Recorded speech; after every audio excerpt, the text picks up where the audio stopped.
Welcome everyone to Neverwinter on PC. My name is Vyerna and today I'm doing another patch notes video. If you enjoyed this video, please leave a like, and if you'd like to see more information or videos about Neverwinter, hit the subscribe button. So I guess most of you have seen the patch notes for the future patch that's now on the preview server, and it looks very good, and I actually checked it as well. So today we're going to look into what is actually changing in there, what I can see and what I cannot see. We're going to do that by looking through the Pocket Wiki, of course, as usual, and we'll go from there. As always, we're looking at the change tracker. I keep track of almost everything that I change in this file in there. So let's go to version 1.9. Before we start, I want to immediately say that it has been a while since I've done a video like this. We are missing a couple of patches in here. The last one that I was working on in this Pocket Week was build 28, and I think there was also a build 33 and 37 in the meantime, and now we have build 2 of a whole new baseline, I guess it's called. I don't know exactly how you call that, and this is the big one. I made this on preview, so this is not live yet. It should go live next week maybe, or the week after that, I'm not sure. The devs also stated that they want to have all these changes also live immediately on release on console. So this is basically what we can expect everywhere. So that's the intro. Let's look at what changed. First of all, the scaling overview. In the previous version, I already added a scaling overview, and basically immediately I changed it again. After some talks with someone on the forum, Michael Dark Angel, we talked about items actually being scaled to a different item level, and from there it's a lot easier actually to calculate gear stats. And this whole concept is going to be used in the character builder, which is a topic for a whole other video. So let's not go too much into that. So I did look a little bit to some of the areas that were scaled, and I calculated the item levels of the scaled item levels in those areas. But I haven't updated this overview in a while. I don't know if I will update this one, but for now it's not up to date, which is stated here. I hope that's clear enough. Then I added a companion power slot step. A lot of people have been asking which companion slot types do I have on my class and what is it based on. So here I made a very simple overview. As you also can see, it's just based on the class. So it's not based on the paragon, which some people thought maybe. If you are a cleric, for example, it doesn't matter if you're an arbiter or heal cleric. I don't know exactly what the paragon name was again, sorry for that. It doesn't matter, you always have 2 offensive slots, 1 defensive slot and 2 utility slots, which of course corresponds with the player bonus types here in this sheet. So the companion types here, these go for example, the ambush drake can be put in a utility slot or an offense slot. The apprentice healer power can only be put in a utility slot. So that's how you should read this. These should match with the companions that you have. Next up, I added the toothsome mount. This was added with a very expensive pack in the Zen market. It was $250. If you calculate it back to dollars, 25,000 Zen. I didn't buy it. It's a little bit too much for me, but I did add it to the overview because it is in the auction house. And you can see it here. So it gives 2500 power and 2500 defense. And these are the insignias. Then I also added a Russian readme and companion step. Some people were asking for this. The guys in Russia and girls, I guess also, their English is maybe a little bit less good than the English of the Western countries, because they also play on a Russian server and everything is Russian there. So I did add their overviews here at the end, so they can look at that as well. Then we get to the updates for build 28. So this is a very old build already, but I do want to go through this. In build 28, actually the Tenebrous enchantment went broken. We didn't see a percentage anymore, so we did see the percentage sign, but not a number. That actually has been fixed again in the latest patch, so that's already nice. Next up, mounts. I added the armored billet and the normal billet. They were not in the collections, but they are now also at the mounts. The armored billet here with a companion power and 10,000 deflection, and the normal billet here, 5,000 deflection, and here are the insignias. So those are also added. Then companions, Acolyte of Kalimvor, companion player power fixed, so there was some outgoing healing I think on here that showed 0. Polar Bear Cup companion fixed. I think also outgoing healing. Yeah, it's also outgoing healing. That was 0 in here. Then Alpha Compy stats and skills. I don't have this companion, but I got some screenshots from someone, so I added that as well. Also the skills. So the companion skills you can see here, and for the Alpha Compy I was able to add that here as well in this overview. I'm not gonna look for it now, but if you want to know what it does, you can look in there. Then we get to the interesting patch, and this patch got me very excited because it seemed that what the devs said, they used my sheet, and it really shows because a lot of bugs from the sheet have been fixed in this patch. First of all, ++ interact does not crash the game anymore.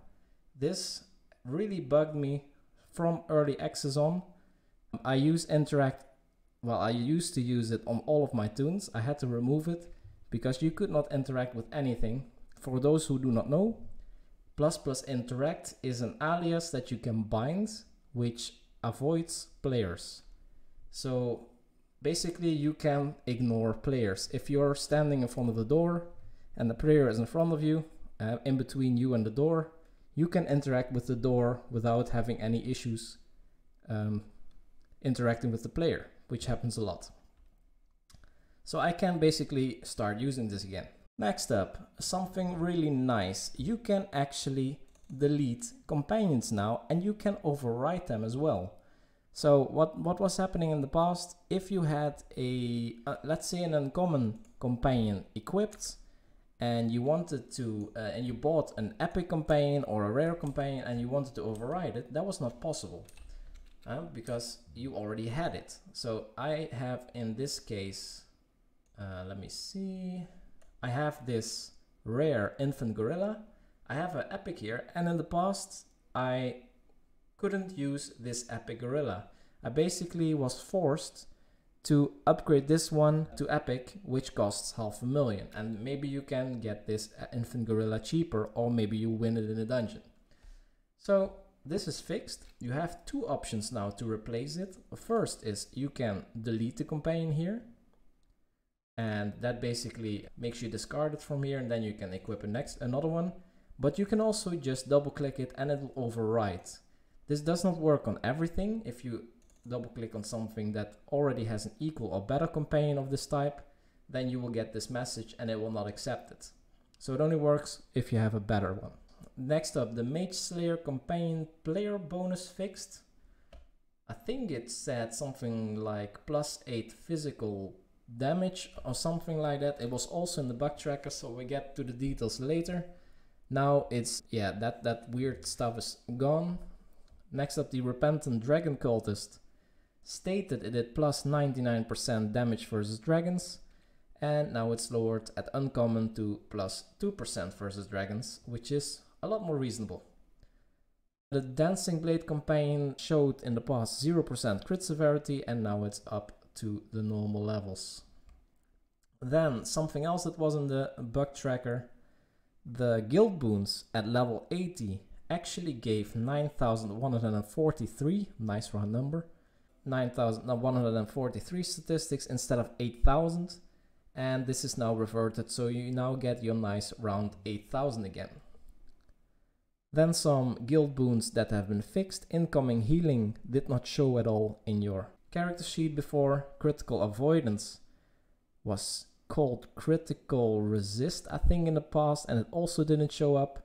And control resist also didn't work in the past, but these now work and show up on your statistics. Next up, the campaign boons. A lot of people have been talking about this. The HP boons now actually give 1000 HP per boon, so that's also nice. The next one, armor enchantments, negation. Well, this is also something that has been weird for a long time. The negation stated for a lot of patches that it gave 0.02% increase to your damage resistance, and now it's up to 1.6%. So that's also nice, that's also fixed. Lots and lots of fixes. Then enchantments, we can go back to the screen. All statistics and item levels have been doubled. And by all, I mean everything.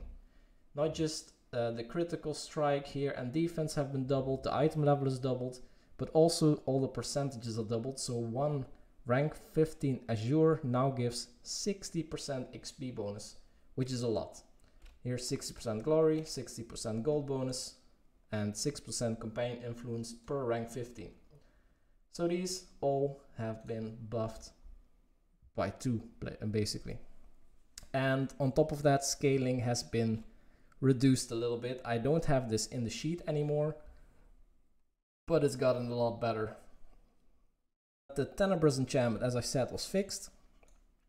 So this said 0 in the past, and now it says 8 and 8 again. It's back to what it was. I don't know if it really works, but at least the tooltip is fixed. Next up, the runestones. Here, same as at enchantments, all the statistics and item level is doubled. So these were 33 item level, they went up to 66, and with that, because you get 20 statistics per item level, the statistics also have been raised from 660 to 1320.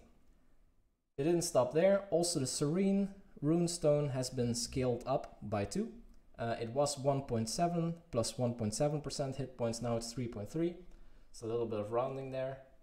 And the Indomitable runestone rank 15, I think it was 6.6%, not super sure, but now it's plus 13.